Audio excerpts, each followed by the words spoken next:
کرتے، مسکرانے کی بات کرتے، خوشیاں تقسیم کرتے. حضور بشیر بھی ہیں اور نذیر بھی ہیں، لیکن بشیر پہلے ہیں، نذیر بعد میں ہیں. حضور خوشخبریاں زیادہ سنایا کرتے. نبی پاک علیہ السلام غلاموں کو نوازتے زیادہ، حضور عطائیں زیادہ کرتے. او یار، غلام محبوب کا ذکر کریں، خوشخبری ان کے لیے ہے کہ وہ حضور کا ذکر کریں، لیکن یہاں تو نبی پاک جناب صدیق کی تعریف کرتے، حضرت عثمان کو جنت کی خوشخبری دیتے، جناب عمر کو فرماتے تمہاری زبان پہ حق بولتا ہے، مولا علی سے فرماتے جس کا میں مولا اس کا علی بھی مولا. نبی پاک خوشیاں بانٹتے، لوگوں کو تسلی دے. حضور علیہ السلام خوش رہتے. آپ دیکھیے، جب بھی نبی پاک علیہ السلام کہیں کوئی قافلہ روانہ کرتے، وہ قافلہ تبلیغ کے لیے جاتا یا جہاد کے لیے جاتا، تو دو باتیں حضور ضرور بیان فرماتے. ایک تو حضور فرماتے جہاں جا رہے ہو نا، وہاں لوگوں کو خوشخبری دینا، مایوس نہ کرنا. اور دوسرا فرماتے لوگوں پر آسانی کرنا، مشکل نہ کرنا. حضرت عائشہ صدیقہ رضی اللہ تعالیٰ عنہ بیان کرتی ہیں نبی پاک علیہ السلام کو امت کے معاملے میں اگر دو باتوں میں اختیار ملتا نا کہ محبوب یہ قبول کر لیں گے یہ کر لیں، حضور امت کے لیے وہ چیز قبول کرتے تھے جو آسان ہوتی، خوشخبری دینا، خوش رہنا. یعنی حضور نا بات کوئی بھی ہوتی، بات خوشخبری کی چھیڑ دیتے. ایک جنگ کا موقع تھا، ایک خاتون کا بچہ کھو گیا. وہ بڑی بے چینی سے، بے قراری سے، پریشانی سے ادھر ادھر یہاں وہاں بچہ ڈھونڈ رہی ہے. مشکاۃ شریف میں حدیث، ڈھونڈتی پھرتی ہے، پریشان ہے، الجھی ہوئی ہے. اب اس کی وہ بے قرار کے بعد میں شارحین نے لکھا بچہ مل گیا، اس کی وہ بے چین اور بے قرار، کبھی بیٹا گم ہو جائے اور پھر تلاش بھی اماں کر رہی ہو، تو اس بے قراری کو نہ کوئی ناپ سکتا ہے، نہ کوئی تول سکتا ہے، نہ کوئی پرکھ سکتا ہے. تو صحابہ فرماتے اس بے قراری کو صحابہ بھی دیکھ رہے تھے، حضور بھی دیکھ رہے تھے. دیکھتے دیکھتے محبوب فرمانے لگے میرے غلاموں ایک بات تو بتاؤ، اگر اس خاتون کو اس کا بچہ مل جائے تو آگ میں ڈالنا پسند کرے گی؟ نہیں، کوئی نہیں سمجھ آئی آپ کو بات. پھر غور کریں. میں نے پہلے دعا مانگی اللہ سے، پھر دعا مانگتا ہوں اللہ کرے آپ موبائل کم دیکھیں اور میری بات زیادہ سنیں. آمین تو کہیے گا ذرا. ویڈیو ضرور بنائیں پر توجہ تو میری طرف رکھیں نا بھائی. عزیز دوستو یاد رکھیے گا، فرماتے ہیں محبوب کے عورت پریشان ہے، بچہ کھو گیا ہے، جنگ کا عالم ہے، بے چینی سے ڈھونڈ رہی ہے. اب وہ تو بیٹے کی جھلک دیکھنے کو ترس رہی ہے نا. تو حضور صحابہ کے ذہنوں پر سوال کھڑا کرتے، کریم فرماتے کہ بتاؤ اگر اس کا بچہ اسے مل جائے تو آگ میں ڈالنا پسند کرے گی؟ یا رسول اللہ سوال ہی پیدا نہیں ہوتا، ہو ہی نہیں سکتا، یہ کیسے ممکن ہے؟ بس حضور نے خوشخبری سنا دی، نبی پاک نے دل ٹھنڈے کر دی، صحابہ کے مزاج تازہ ہو گئے. آپ نے وہ سوال جو حضور نے قائم کیا ہے وہ سوال یاد رکھنا ہے. فرمایا کیا اس خاتون کو بچہ مل جائے تو یہ آگ میں ڈالے گی؟ حضور سوال ہی پیدا نہیں ہوتا. بس پھر محبوب نے ایک جملہ کہا اور کئی خوشخبریوں کے دروازے کھولے. محبوب فرمانے لگے رب اس سے کہیں بڑھ کر اپنے بندے سے محبت کرتا ہے. بس یہاں بات کو بند کر دیا. فرمایا اللہ اس سے کہیں بڑھ کر، مانا کیا ہے؟ خدا کی رحمت بھی نہیں چاہتی بندے آگ میں جائیں، اللہ کا کرم بھی پسند نہیں کرتا کہ بندے دوزخ میں. ہر وقت خوشخبری کی بات حضور کرتے، ہر وقت خوشخبری کی بات. ایک شخص نے کہا یا رسول اللہ 5 نہیں پڑھی جاتی، 2 ہی پڑھوں گا، کلمہ پڑھ لوں؟ فرمایا آ جا تو پڑھ صحیح، اختیار صرف نبی پاک کا ہے. فرمایا آ تو پڑھ کلمہ سچے دل سے، میں تیرے لیے جنت کا ذمہ دار ہوں. گویا حضور نے دین کلمہ پڑھا کے اس کے پچھلے گناہ، وہ بات کی بات ہے، شارحین کہتے ہیں پھر وہ تہجد بھی پڑھا کرتا، لیکن حضور خوشخبری دیتے، خوش رکھتے، لوگوں کے دلوں کو تسلی دیتے. ہمارے معاشرے میں نا کچھ بندے ایسے ہیں جن کے پاس اچھی خبر ہی کوئی نہیں. ان سے آپ کبھی ملک کی حالات سنیں تو لگتا ہے 2-3 دن ہی رہ گئے ہیں بس. اتنے برے حالات ہیں. ان کے پاس آپ بیٹھے نا کبھی جناب, وہ مجھے ایک دوست بڑا گھبرایا, بڑا پریشان, بڑا غصے میں, کہنے لگا پیر صاحب لوگ مولویوں کے بڑے خلاف ہو گئے, مولویوں پیروں کے. تو بڑا پریشان تھا, میں سامنے سے مسکرا دیا.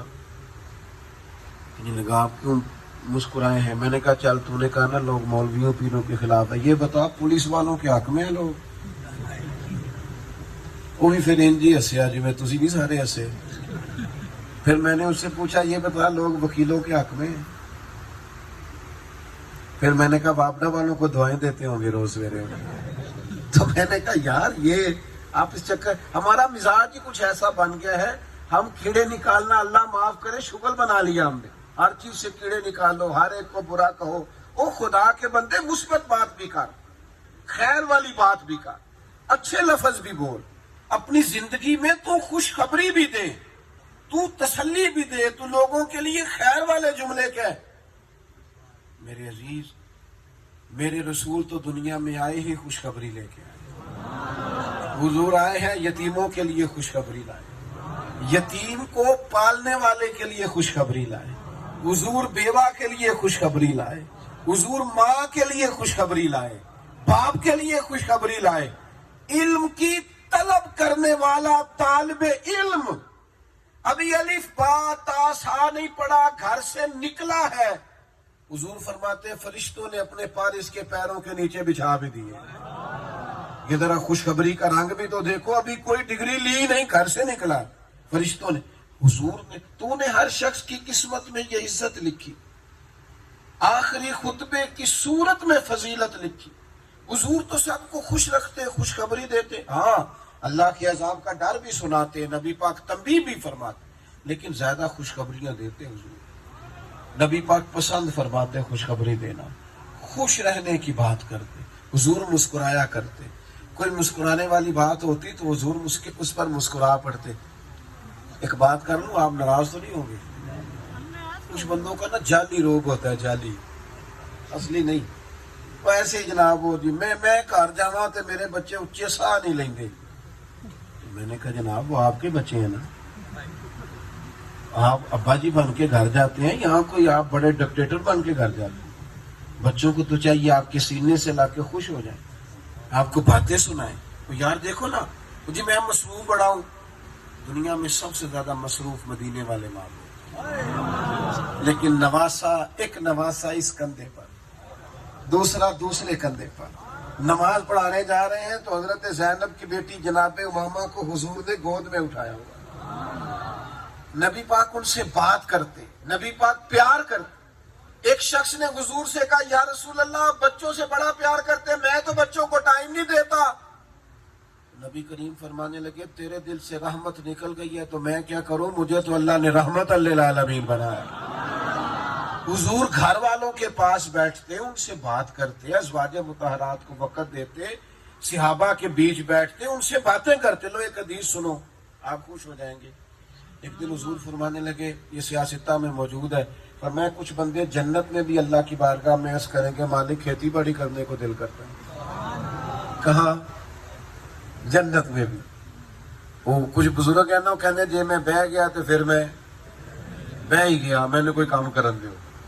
تو جنت میں بھی, یہ سیاستہ میں حدیث, جنت میں بھی کہیں گے یا اللہ کھیتی باڑی کی اجازت مل جائے نا. تو حضور فرماتے ہیں رب فرمائے گا تم راضی نہیں ہو جو تمہیں دیا ہے, تو عرض کریں گے مالک دل کرتا ہے. تو جنت میں چونکہ ہر خواہش پوری ہوگی تو اللہ اجازت دے دے گا. ادھر بیج ڈالیں گے, ادھر فصل پک کے تیار, اور پھر فصل پک کے تیار ہوگی تو اتنی بڑی ہوگی کہ پہاڑوں کے برابر ڈھیر لگ جائیں گے. اب نبی پاک نے بات کی, حضور سے زیادہ تو کسی کا اکرام نہیں نا, نبی پاک سے زیادہ تو روب نہیں نا کسی کا, صحابہ اور تو دنیا کی کسی, اتنا روب ہے, اس کے باوجود مسکراہٹ کی اجازت ہے, بات کی اجازت ہے.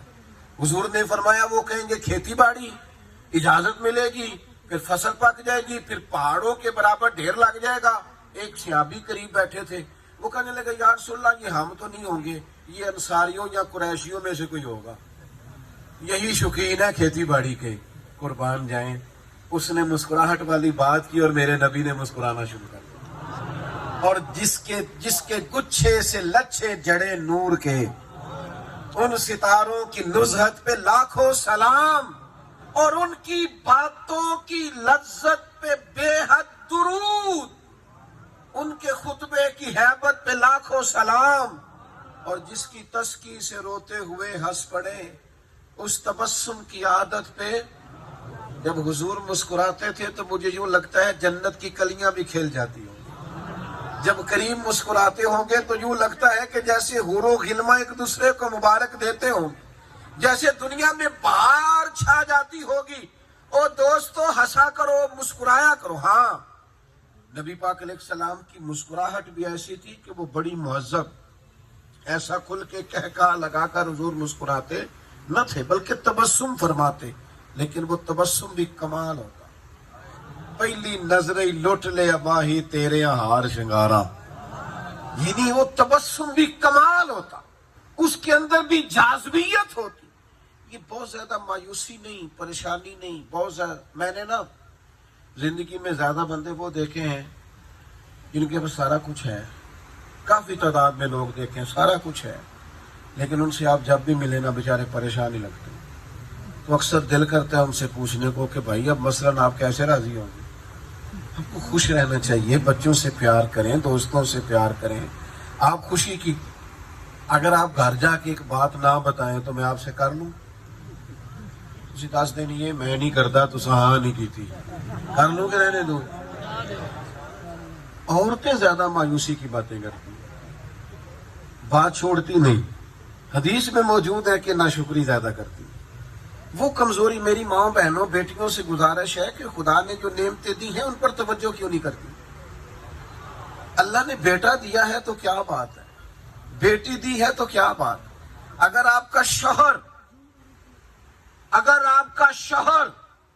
آپ کو پتا ہے کہ بد کردار نہیں ہے اور وفادار ہے اور وفادار ہے، تو پھر اگر کپڑے سادے بھی پہننے پڑ جائیں تو خدا کا شکر ادا کریں۔ پھر اگر کبھی کچھ دھوپ چھاؤں برداشت کرنی پڑ جائے تو پھر اتنی مایوسی نہیں، پھر اپنے رب کریم کے حضور اظہار تشکر کرو۔ اور میری بہنوں، میری بیٹیوں، میری ماں کے برابر خواتین، میں تمہیں بتاؤں اگر دولت مال اتنا زیادہ عزیز ہوتا اور مال دولت اتنا قیمتی ہوتا تو سب سے زیادہ سیدہ فاطمہ کے گھر ہوتا، لیکن وہاں تو ایک وقت روٹی پکتی تھی، ایک وقت فاقہ ہوتا۔ اس لیے مایوس رہنا، پریشان رہنا، ناشکری کے جملے بولنا، یہ انداز ٹھیک ہے؟ اللہ کے فضل اور اس کی رحمت پر خوش رہنا۔ اور اللہ کا سب سے بڑا فضل مدینے والے محبوب ہے۔ ہمارے لیے سب سے بڑی نعمت حضور کی تشریف آوری، نبی پاک علیہ السلام کا غلام ہونا اور دل میں ایمان ہونا، یہ کائنات کی سب سے بڑی نعمت ہے۔ میں آپ سے عرض کروں، میں نے تھوڑی سی دنیا دیکھی ہے، پی ایچ ڈی دنیاوی تعلیم ہے بندے کی، اور کئی ملکوں میں کاروبار ہے، لیکن اپنے ہاتھ سے بت بنا کے اس کی پوجا کرتا ہے معاذ اللہ۔ پھر سمجھ آئی ہے کہ یہ ہدایت نہ پیسوں سے خریدی جاتی ہے نہ ڈگریوں سے، یہ تو خدا نے خاص فضل کیا ہے۔ ہم پیدا ہی اس ماں کی گود میں ہوئے ہیں جو محمد عربی کا کلمہ پڑھنے والی ہے صلی اللہ علیہ وسلم۔ آپ یہ سمجھ لیں کہ ہدایت، شعور، سمجھ، نیکی، یہ خدا کا بہت بڑا انعام ہے جو ہمیں میسر ہے۔ صحابہ اس نعمت پر بڑا شکر ادا کریں، وہ ناز میں رہے۔ اور یہ نعمت انہوں نے کیسے حاصل کی؟ لوگ کہتے ہیں تم نے فلاں خرچ کر دیا حضور کے نام پر، تو میں کہتا ہوں پتہ انہوں نے نبی پاک کے نام پر کیا کچھ دیا ہے؟ سارے کا سارا مال حضرت صدیق نے قربان کیا، وطن چھوڑ دیا حضور کے لیے، بچے چھوڑ دیے نبی پاک کے لیے۔ اور جب کافر حضور کو معاذ اللہ مارنے کے لیے آگے بڑھے تو جناب صدیق حضور کے اوپر لیٹ گئے۔ انہوں نے اس نعمت کا یوں شکر ادا کیا کہ جانیں ہتھیلیوں پہ رکھ دی۔ جب بدر والا دن آیا نا اور حضور نے صحابہ سے مشورہ فرمایا کہ بتاؤ بھائی، بتاؤ جنگ کرنی پڑ گئی ہے، کیا کرنا ہے؟ تو صحابہ کرام علیہم رضوان میں سے ایک شخص نے کھڑے ہو کے پتہ کیا عرض کیا کہ یا رسول اللہ جس دن سے کلمہ پڑا تھا نا اس دن سے ہی خواہش تھی کہ کوئی شکر ادا کرنے کا موقع ملے۔ اٹھے مقداد اور عرض کی اے ہادی دوراں ہمیں بخشی ہے جب سے آپ نے یہ دولت ایمان، تمنا ہے کہ نعمت کا بدل کچھ تو ادا کر دے۔ یہ جو آپ نے کلمہ پڑھایا ہے دل کرتے ہیں اس کا شکر ادا کریں۔ ہم بھی یہی کہتے ہیں نا میلاد حضور کے آنے کا شکر ہے۔ اٹھے مقداد اور عرض کی ہے ہادی دوراں ہمیں بخشی ہے جب سے آپ نے یہ نعمت ایمان، تمنا ہے کہ نعمت کا بدل کچھ تو ادا کر دیں، نہیں کچھ اور کر سکتے تو جانیں ہی فدا کر دیں۔ یا رسول اللہ جان قربان کریں گے اور شکر ادا کریں گے کہ اللہ نے ہمیں آپ جیسا رسول عطا فرمایا۔ ایک لفظ حضرت عمر نے بولا تھا اور حضور نے فرمایا جو 3 دفعہ صبح کہے 3 دفعہ شام کہے قیامت والے دن اللہ اسے راضی کرے گا۔ لفظ کیا ہے؟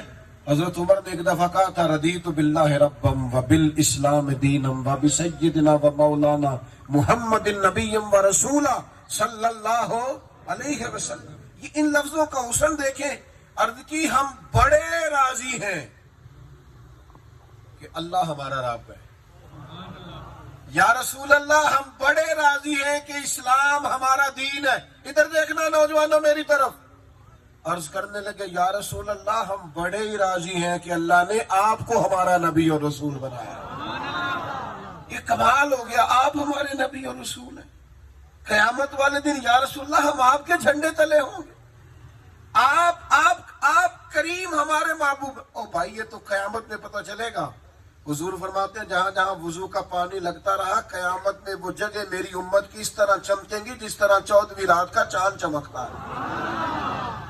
آپ نیکی کا ارادہ کرتے ہیں تو اللہ نیکی کا اجر دے بھی دیتا ہے۔ ایک نیکی کرتے ہیں تو 10 سے لے کر 700 گنا تک اجر ملتا ہے۔ سب سے تھوڑی عمریں اس امت کی لیکن سب سے زیادہ اجر اس امت کو۔ تو یہ سارے کا سارا احسان ہے جو اللہ نے اپنے نبی کو بھیج کے ہمیں عطا فرمایا۔